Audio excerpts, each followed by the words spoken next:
I never thought I'd be the mother who'd share a lover with her daughter, only to find redemption in the ashes of our betrayal. My name's Rachel, and this is our confession, raw and unfiltered, a story of infidelity so sharp it broke our family but led us to forgiveness. If you're watching, you're already hooked, caught in a truth that feels like desire until it's a fire in your soul. This isn't just about betrayal, it's about temptation, guilt, and a triumph we fought for. Stay with me because this one's going to unravel you. It's a tale of sin, pain, and a love we rebuilt. It was a warm August evening in Charleston, South Carolina, the air thick with jasmine and the hum of cicadas. I was 42. A bookstore owner married to David, 44, a steady lawyer whose long hours left our home quiet. Our daughter Lily, 22, was home from college, her energy bright, her smile a mirror of my youth. Our family was close, our weekends filled with low-country dinners and laughter, but a restlessness stirred in me, a hunger I couldn't name. It started at the book signing in my shop, the air heavy with coffee and anticipation. Nathan, 28, a charming author, read from his novel, his voice smooth, his eyes locking on mine. Lily was there, her gaze just as fixed, her dress tight, her laugh bright. Later, Nathan lingered, his hand brushing mine as he signed a book, a spark that hit like a storm. I told myself to stay loyal, to think of David, but Nathan's charisma, his youth, it was too much. The shop was quiet, the city glowing outside, the air thick with jasmine and tension. Nathan stepped closer, his hand grazing my arm, his breath warm. "You're different," he said, his tone daring, his eyes piercing. I noticed Lily watching her smile, curious, her presence complicating the moment. My wedding ring felt heavy, a reminder of David, but my desire was louder, a whisper I couldn't silence. I nodded my silence, a confession, my heart racing with guilt and want. We slipped to the back room, the air thick with paper and desire, the shop empty after hours. Nathan's hand slid to my waist, his fingers warm through my blouse, a spark that burned through my vows. "Tell me to stop," he whispered, his lips close, his breath hot with coffee and need. I didn't.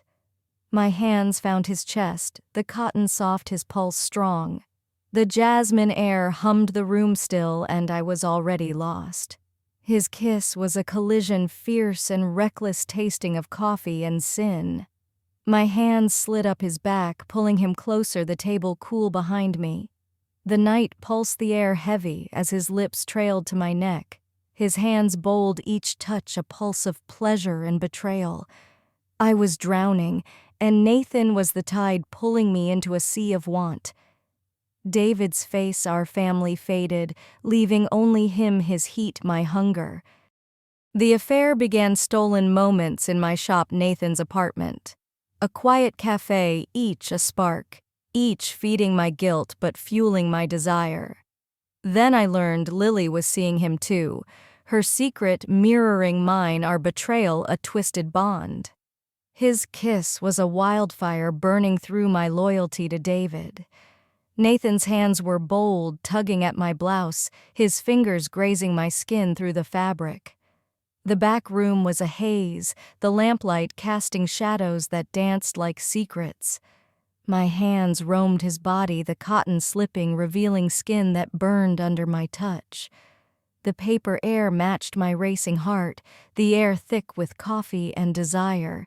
His lips were everywhere, my jaw, my collarbone, each kiss a claim, each touch a vow shattered.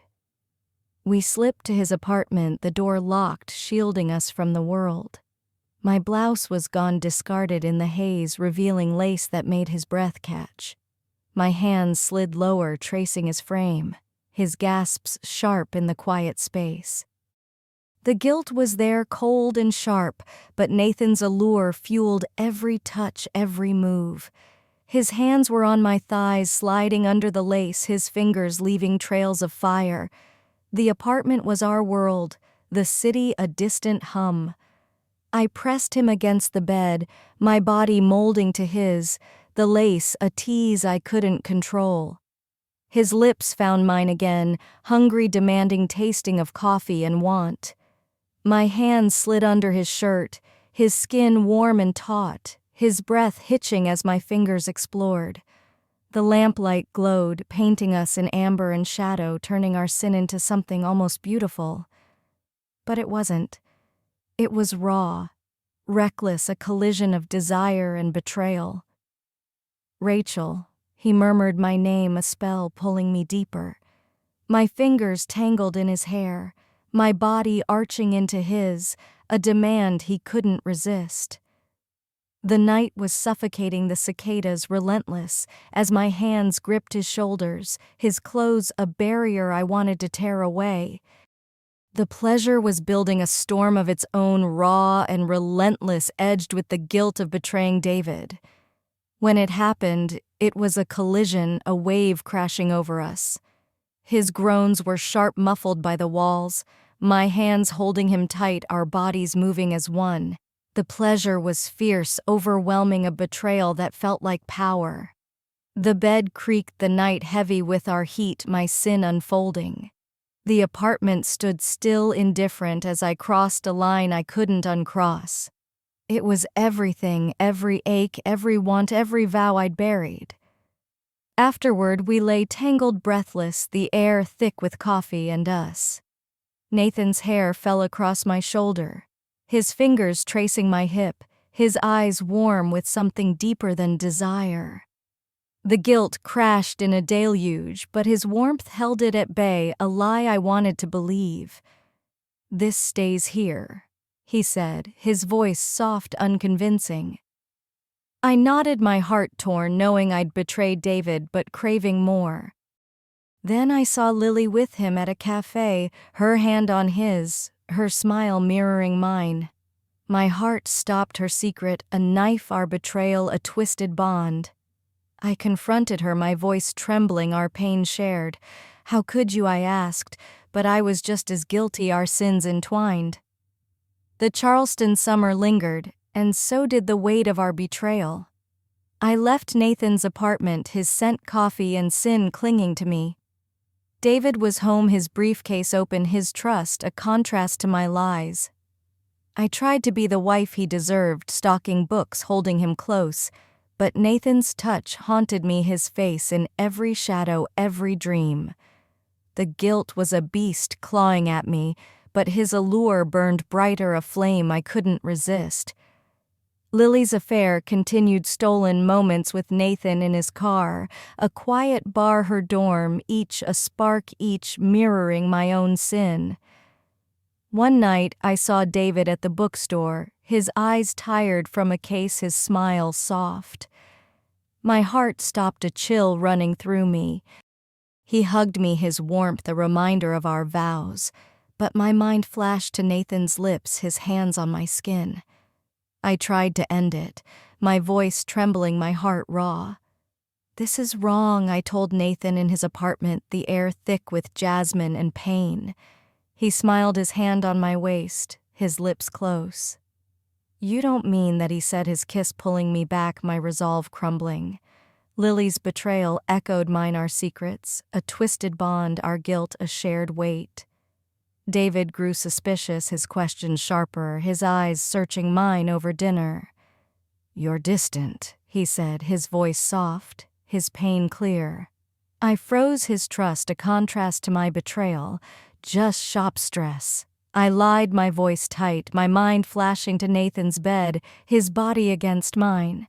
His frown deepened, and I feared he'd see the truth. "I love you," he said, and the words were a weight crushing me. Then it happened. David found a text from Nathan on Lily's phone, vague but damning. "Rachel, Lily, what's this?" he asked, his face crumpling, his pain a mirror of our guilt. We froze, our sins unraveling, his trust shattered. "Him," he whispered, tears falling, and we couldn't lie anymore. We confessed, our voices breaking, our hearts raw. "Nathan, the author," I said, admitting our affair, our shame heavy. David left that night, his silence deafening the house, empty the air thick with jasmine and regret. Lily and I clung to each other. Our tears shared our betrayal, a wound we'd inflicted together. Nathan offered no comfort, his interest fading, our hearts broken. We lost David that night, our hearts shattered but resolute. His pain had broken us, but it also set us free. We ended it with Nathan, his apartment behind the Charleston Jasmine, mocking our fall. The city was a cage, its streets a reminder of our sins, so we begged David for a chance to fix us. "We're sorry," I said, my voice raw, my heart honest. Lily nodded, her tears falling, her guilt as heavy as mine. David listened, his eyes tired, his love bruised but not gone. "We need to heal," he said, his voice firm, his hand on ours. We stayed in Charleston, rebuilding our family in the home we'd nearly lost. David took time off his law practice, quiet his focus on us. I expanded the bookstore, stocking new titles, my heart healing with his forgiveness. Lily returned to college, her studies focused, her smile returning. Our home was cozy, its windows open to the sea, the air free of jasmine and guilt. Evenings were our refuge, spent on the porch, David's hand in mine. Lily reading nearby, the stars bright above. We'd talk about our future, David's dreams of teaching law, my hope to write a memoir. Lily's plans to study abroad. The guilt of our affair lingered, a dull ache, but David's love was a steady anchor, grounding us in ways we'd forgotten. We wrote Nathan a letter, not for forgiveness, but for closure, our words honest. We broke our family, but we're whole again. We wrote, sealing it with finality, the ink a mark of our regret. David and I grew closer, our nights filled with laughter, our mornings soft with coffee and kisses. He renewed our vows one evening under a live oak, its branches draped with moss, his ring simple, a silver band etched with a heart. "Be mine forever," he said, his voice low, his eyes honest, the ocean witnessing our renewal. I said yes, my smile wide, tears falling as I nodded, the weight of my past lifting. We celebrated in our garden, the air sweet with magnolia, and promise our love a triumph over our sins. Charleston remained home, its historic streets a canvas for our shared life, its ocean a reminder of our strength. I left a bracelet behind, Nathan's initials scratched out, a secret buried forever in the city's shadows. The pain was gone, replaced by a love we'd fought for with David, a love that felt like redemption. This is our story, a warning to anyone who thinks desire can't destroy you. If you've watched this far, you know that pain, that fire, that triumph. So hit that subscribe button, drop a comment, call us fools, sinners, or just a family who rose from betrayal. Like the video or don't, but share it with someone who's felt infidelity's sting and found their way back. Check out my other stories. They're just as raw, just as real, each one a piece of our soul. Ever lost love and found it again with the one you hurt? Spill your secrets below, we're listening and we've been there.